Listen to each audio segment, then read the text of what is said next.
కార్యక్రమాలన్నీ కూడా సాయంకాలం నుంచి ప్రారంభమవుతాయి. అనంతరం యొక్క అనుగ్రహం కోసం మహీ పూజ అనేటువంటి మత్స్యంగ్రహణ కార్యక్రమం అనేటువంటి భక్తులు 50 మంది కూడా వెంటనే ఆలయానికి విచ్చేసి జరిగేటువంటి కార్యక్రమాలను చూసి తదనంతరం స్వామివారి యొక్క తీర్థ ప్రసాదాలు స్వీకరించి పరిపూర్ణమైనటువంటి Yeah.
Namaste.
నారాయణ యొక్క అవతారాల్లో మొట్టమొదటి అవతార పురుషుడైన కేసీ అనేటువంటి రాజ్య సంహారార్థమై ఉద్భవించినటువంటి శ్రీ స్వామి ఆయన స్వామివారి యొక్క పునఃప్రతిష్ఠ కార్యక్రమం చేసుకుని మొదటి సంవత్సరంలో అడుగుపెట్టినటువంటి సందర్భంగా వార్షికోత్సవం దీన్నే బ్రహ్మోత్సవంగా ఈ సంవత్సరం నుంచి మార్చాం.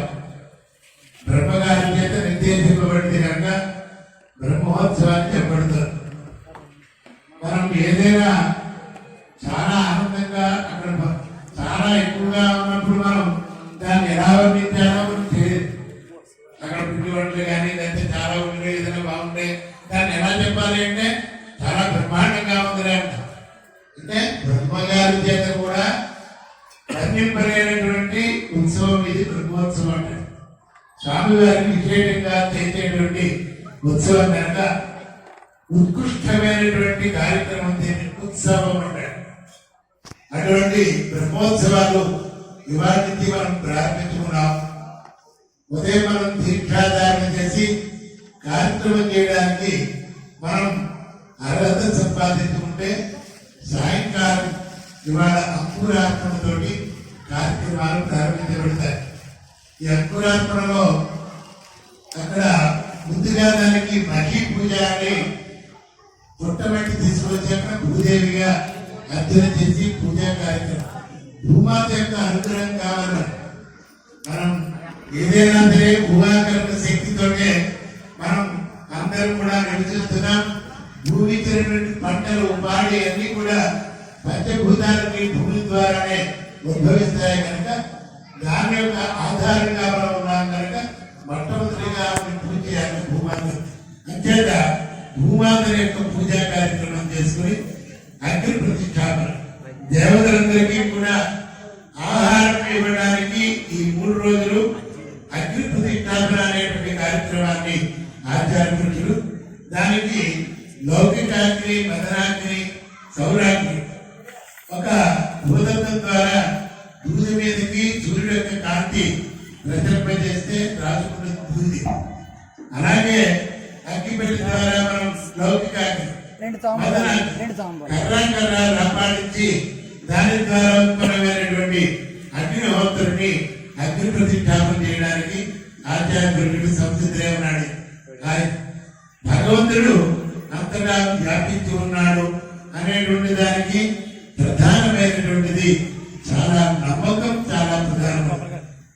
దైవం శిలారూపేణ శిలారూపంలో మనం భగవంతుడు చూడకుంటాయి అక్కడ దైవం రూపంలోనే చూడాలి. అలాగే మనం చూస్తాం కూడా అలా అలంకారం చేసినటువంటి స్వామి అంతా చాలా ఆనందంగా కలుగుతూ ఉంటుంది. అంచేత భావం ప్రధానమైనటువంటిది నమ్మకం కావాలి. ఒక గురువు గారు ఒక ఆశ్రమంలో నివసిస్తూ ఆ గ్రామంలో వచ్చి రోజు కూడా భగవంతుడు భాగవతం మీద కృష్ణుడు యొక్క జన్మ వృత్తాంతాన్ని అంతటినీ రోజు పురాణం కథలుగా చెప్పడం ప్రారంభించారు. అలా చేస్తూ వెళ్ళేటప్పుడు ఆయన ఆశ్రమం నుంచి వెళుతూ ఉంటే ఒక పొలం, ఆ పొలంలోనే ఒక చిన్న గుడిసె, ఒక ఆయన దాంట్లో నివసిస్తూ ఉండేవాడు. ఈయన పురాణం పైన నాటి చెబుతున్నా ఎప్పుడు పురాణం వినడానికి రాలేదు. సరే ఆయనకి ఒకసారి కూర్చుని అలా వెళుతూ ఆయన రైతుని కట్టించారు. ఏమయ్యా నీ పేరేమిటంటే పేరుందంటే అది స్వామి అన్నారు. ఏం లేదే ఒకటే అక్కడ కృష్ణుడి యొక్క భాగవతాన్ని చెబుతున్నారు కదా, నువ్వు కూడా వచ్చి రోజున వినొచ్చు కదా, గీత గురించి దాని గురించి చాలా చక్కగా చెబుతున్నారు ఆయన అంటే. ఏముంది నాకు పొలమే సరిపోతుంది, పొద్దునే రాగానే ఆ పాడి మంటలు అన్ని ఆవుని కప్పడం, తర్వాత పొలం పనులు చూసుకోవడం, మళ్ళీ మధ్యాహ్నం భోజనం చేయడం, మళ్ళీ చూసుకోవడం, ఇదే సరిపోతుంది స్వామి, ఇంకేం చేయను నేను అన్నట్టే. అలా కదయ్యా, ఇప్పుడు రాకపోతే ఎలాగా భగవంతుడి గురించి ఏం చేస్తావు, మరి ఏదైనా ఉపాయం చెప్పండి అన్నట్టు. ఏం లేదే, రోజు గీత గీత గీత పేమెంట్ చేస్తున్నా సరే గీత అని చెప్తూ ఉండు సరిపోతుంది అన్నాడు. సరే చక్కగా వెళ్ళిపోయాడు. ఉపన్యాసం చెప్తున్నాడు, మామూలుగా రోజు వస్తున్నాడు, ఓ వారం రోజైంది. సరే రైతులు గమనిద్దాం మనం చెప్పాం కదా, ఏం చేస్తున్నాడో చూద్దాం అని అనుకున్నాడు. చెప్తుంటే అతను గీత గీత అనుకుంటూ చెప్తున్నాడు. అంతా పని చేసుకున్నా మరి ఆయన చేసుకున్నాడు. సరే చూడగానే పరిగెత్తుంది. అయ్యా నమస్కారం అన్నాడు. నేను చెప్పింది చెప్తున్నావా, మంత్రాలు చెప్తున్నావా అన్నాడు. రోజు చెప్తున్నానండి అన్నాడు. ఏం లేదు, మంత్రంతో పాటు నువ్వు వృద్ధిలోకి వస్తున్నావు కదా, ఈ పంటలు బాగా పండాయి కదా ఈసారి నీకు, అంచేత నీకు ఉన్న దాంట్లో ఎంత ఉంటే అంత, ఆ ఉన్న దాంట్లో కొంత భాగాన్ని ఎవరికైనా దేవతలు కానీ లేకపోతే అన్నార్థులు ఉంటారు కదా, వాడికి దానం చేస్తూ ఉండాలయా. ఊరికేది దానం పెంచుకోవడం కాదు, దానం కూడా చేస్తూ ఉండు అని చెప్పబోయాడు. అలాగే తన ఉన్న దాంట్లో అన్నం పెట్టడం, ఏదో అందరికీ పేదలందరికీ సాయం చేయడం, ఇవన్నీ చేస్తూ ఉండేవాడు. ఒక రోజున ఒక్కసారి రావయ్యా అన్నట్టు ఆయన పురాణం విన్నాను. అలాగే వస్తాను ఇవాళ అన్నాడు. సరే వెళ్ళిపోయాడు. తర్వాత అతనికి ఎందుకో మనసులోకి వచ్చి ఒకసారి చూద్దాం, మనం కూడా పురాణం విందాం అని అక్కడికి వెళ్ళాడు. అక్కడికి వెళ్ళేసరికి సరిగ్గా అక్కడ చెప్పేటువంటి పరిస్థితి ఏంటి, ఆయన చాలా అందంగా చెప్తానంట. అప్పుడే వేపల్లిలో కృష్ణ పరమాత్మ అందరితో ఆడుకోవడానికి వెళ్ళిపోయాడు. పురాణం అందరితో గెలవద్దున్నారు బాబుకి, అందరూ పంపాలి.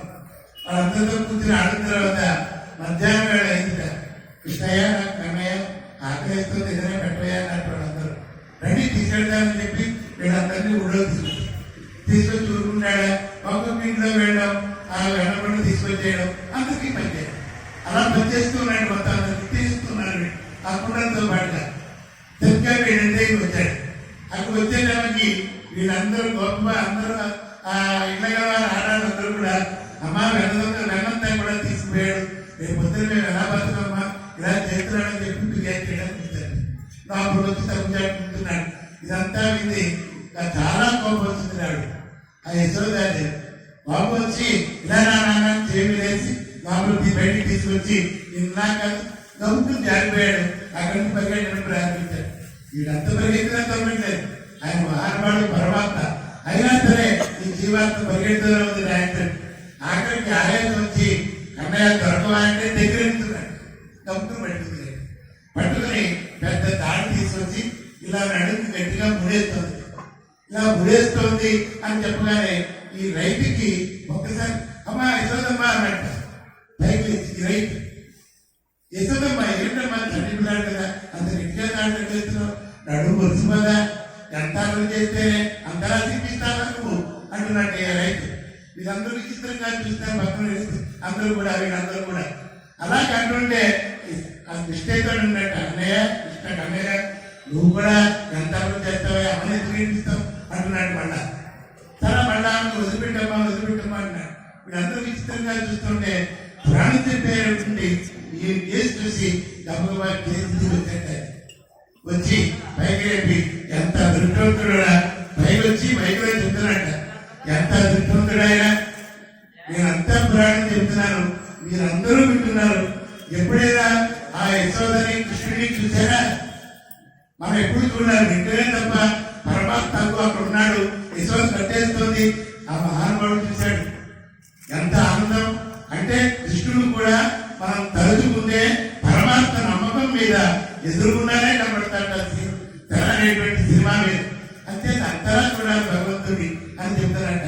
అలాగే మనకి ఇక్కడ పరమాత్మ అంతటా ఉన్నాడు అన్నదానికి చెప్తారంట. క్షీరే తప్పి పాలంలో బెన్నపూసుకునే ఉంటాడట. తిరే తేగం నువ్వులలో నువ్వులనే ఉంటాడట. పదే రథ ఫలాల్లో రసరూపంలో ఉంటాడట. పుష్పేకంద పువ్వులలో రథరూపంలో ఉంటాడు. కాట్టే అగ్నివ కర్రలో నిప్పువలే తాగి ఉంటాడు పరమాత్మ. దాన్ని సంస్కృత భాషలో కర్రని అరణి అంటారు. చెవి గర్భాధనే చెవి చెట్లు పుట్టినటువంటి రావి కర్ర. ఆ రావి కర్రలో అరణ్య జాతిలో మదన సన్నిధి భవేదని కర్రలో ఉండేటువంటి అగ్నిహోత్రాన్ని కర్ర రపాంతరం ద్వారా సృష్టి చేసుకోవచ్చు అనేటువంటి దాన్ని ఆచార్యులు ఇప్పుడు నిర్వర్తిస్తూ ఒక్కసారి గోవింద నామస్మరణ.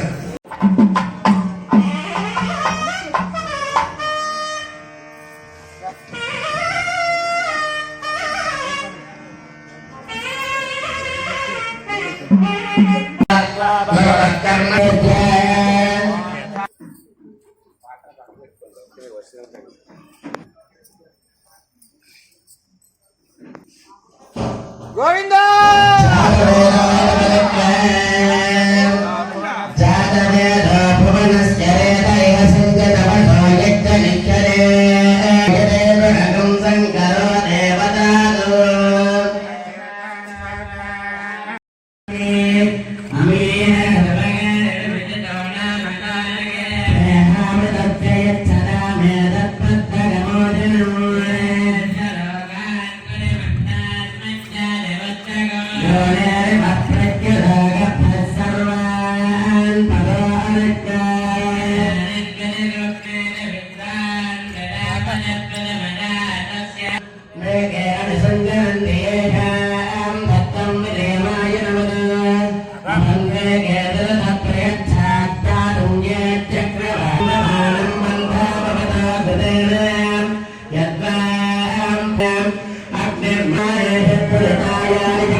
అలాగే మధ్యలో ఉండేటువంటి ఆ కలసలు 9 కలసలు కూడా స్వామి వారికి ఆవాహన చేసి పొద్దున్న సాయంత్రం అక్కడ అర్చన చేసి ఆ విశేషమైనటువంటి ఆవాహన చేసిన తర్వాత ఆఖరి రోజు చక్రస్నానం అయిన తర్వాత స్వామి వారికి మూర్తులన్నీ కూడా దివ్య తేజస్సు కలిగించార్థమై ఆ విగ్రహంలో అయిన తర్వాత ఒకసారి భూమిని ముట్టుకుని నమస్కారం చేసుకోండి.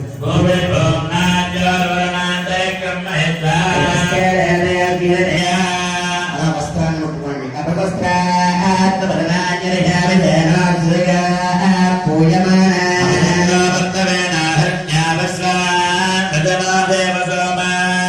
బియ్యాన్ని ఒకసారి ముట్టుకోండి.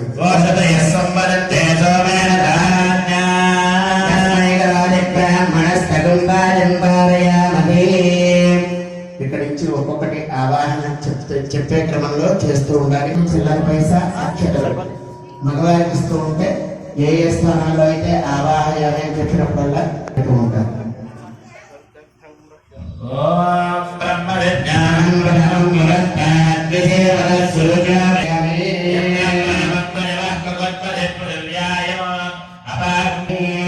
అరటి పళ్ళు కొస కూడా తూర్పు వైపు ఉండేలా పెట్టుకోండి.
తాంబూలం ఇచ్చారు. ఆ తాంబూలాన్ని ఒకసారి అలా ముట్టుకోండి.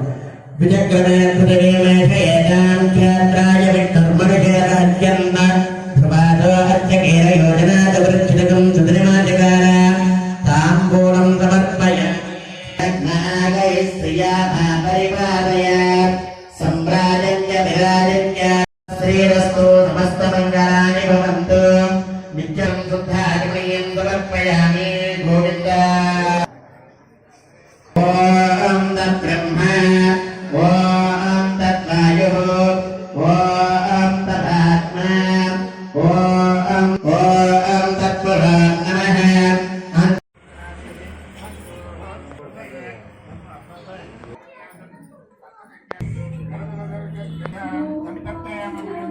तत्पदं चिन्तयेयम्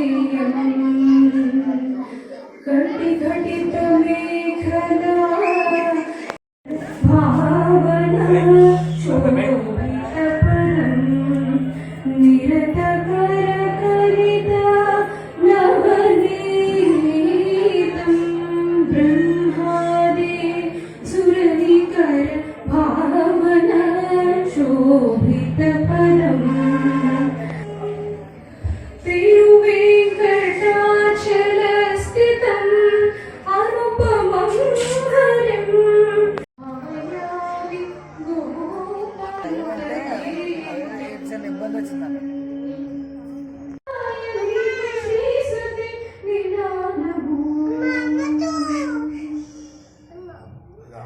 చూడరమ్మ సతులార శోభాన బాడరమ్మ కూడున్నది పతి చూడి కొడుతనాంజారి చూడరమ్మ సతులార శోభాన బాడరమ్మ కూడున్నది పతి చూడి కొడుతనాంజారి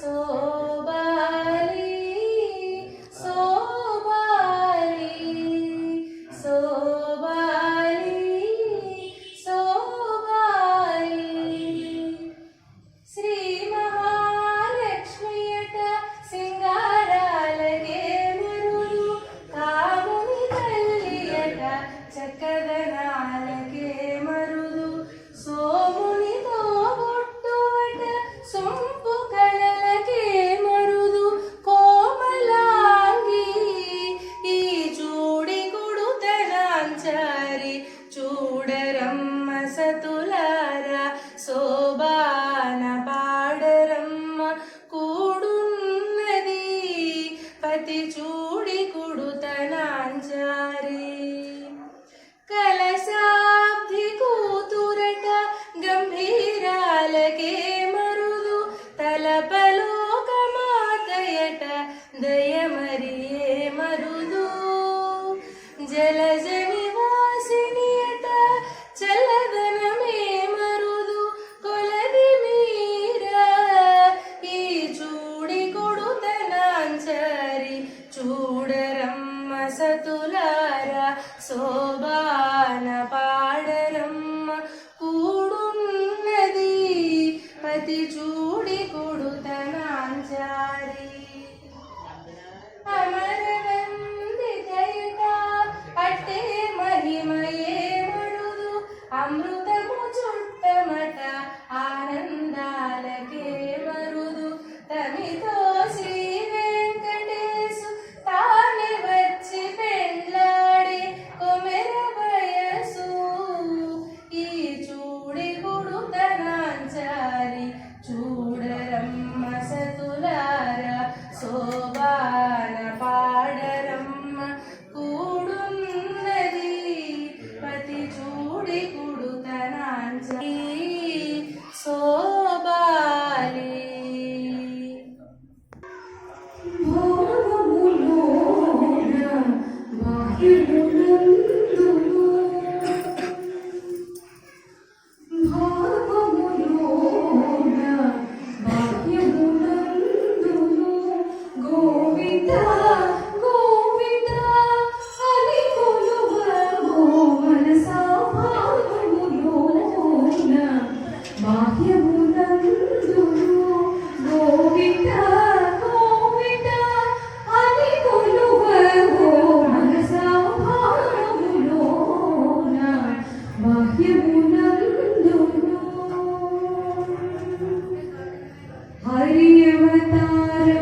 విష్ణుని మహిమలే వివిధ కర్మములు విష్ణుని మహిమలే వివిధ కర్మములు విష్ణుని పొగడేటి వేదంకులు విష్ణుని మహిమలే వివిధ కర్మములు విష్ణుని పొగడేటి వేదంకులు విష్ణుడొక్కడే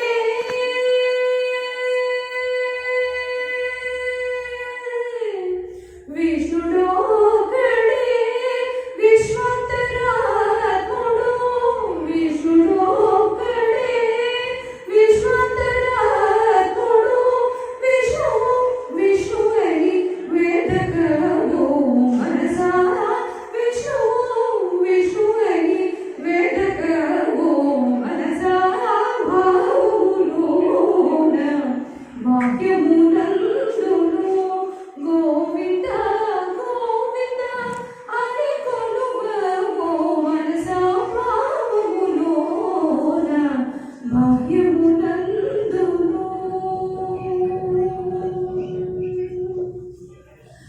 అచ్యుతుడితడే ఆదియునంత్యము అచ్యుతుడితడే ఆదియునంత్యము అచ్యుతుడే అసురాంతకుడు అచ్యుతుడితడే ఆదియునంత్యము అచ్యుతుడే అసురాంతకుడు అచ్యుతుడు శ్రీ వెంకటాద్రి విధానిదే అచ్యుతుడు శ్రీ వెంకటాద్రి విధానిదే అచ్యుత అచ్యుత శరణనవో మనసా అచ్యుత అచ్యుత శరణనవో మనసా భావములోన భాగ్యమునందును గోవింద గోవింద శరణనవో మనసా భావములోన భాగ్యమునందును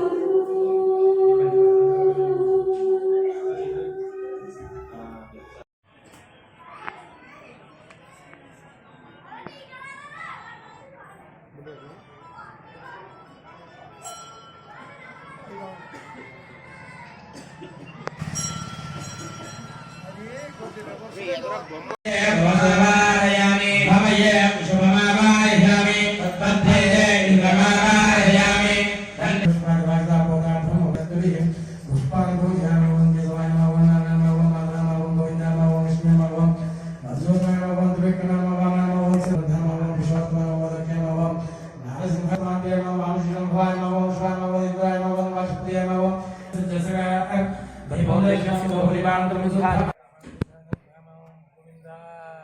గోవింద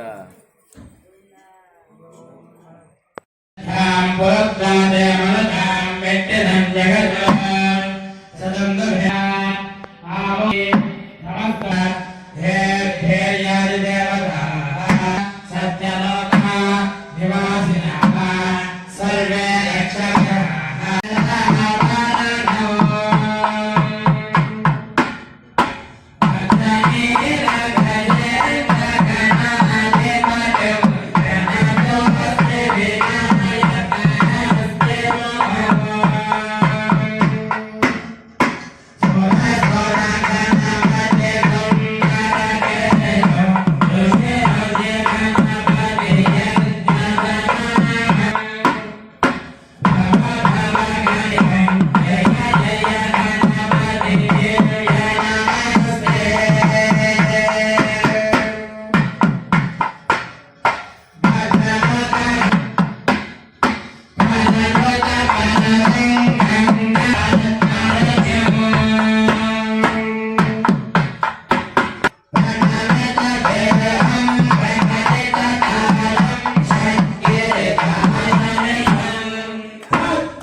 ఆదివారం ఆయన జన్మించే టైం. అటువంటి ఆదివారం రోజునే చేయకూడని పనులన్నీ కూడా మనం చేస్తూ ఉంటాం. ఆదివారామూర్తి ప్రత్యక్షనారాయణ యొక్క ఆయన యొక్క అనుగ్రహం పరిపూర్ణంగా మనకు కావాలి. అది ఆదివారమే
वरुणधराय विद्महे सर्वपुरुषाय विद्महे सोमवक्षाय धीमहि पर्याप्यानन्तरायाय सर्वस्तोमोग्राक्रमोत्तमम्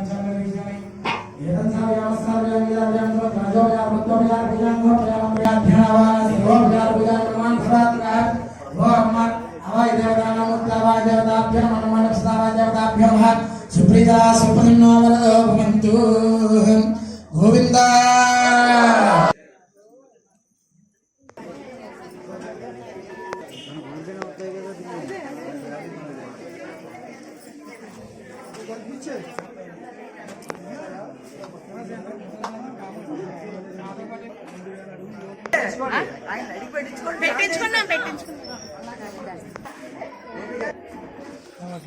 అందరూ అక్కడికి పైకి వచ్చేయండి స్వామివారి దర్శనం మరి సంవత్సరం దాకా రావాలి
చాలా పెడతారు పోతుంది